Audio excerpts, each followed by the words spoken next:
После окончания Новосибирского пехотного училища меня отправили на фронт в Белоруссию. Война у меня началась с города Белосток. Потом участвовал в боях за Варшаву. После Белостока мы переправлялись через реки Одер и Висла. Затем я участвовал в освобождении Кенигсберга. Переправа через реку Вислу была очень сложной. Там были сплошные топи, трясины. Всю боевую выкладку, вещи, оружие, аппаратуру — все несли на своих плечах. От постоянных бомбежек и обстрелов врага полегло немало бойцов. Жертв было очень много. И Кенигсберг тоже брали с большими потерями и кровью. После Кенигсберга переправлялись через реку Одер. Я был связистом. С телефонным аппаратом ТАИ-43 и 3 катушками за спиной, где бегом, где ползком, я протягивал кабель на расстояние в 2-3 километра. Таким образом, я обеспечивал связь штаба 120-го полка с наблюдательным пунктом. Со мной была напарница, русская девушка Наташа.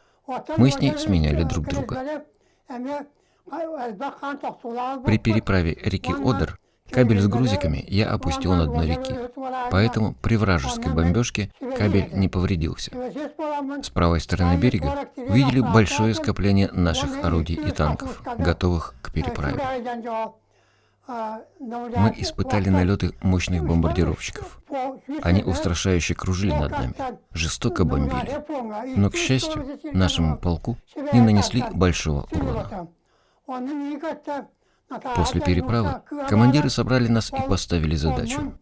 Впереди осталось 2-3 вражеских оборонительных пункта, и мы должны ударить по ним, взять их, любой ценой вырвать победу у врага. Перед боем мы обнимались, попрощались друг с другом на случай, если не свидимся, подбодрились и двинулись в путь.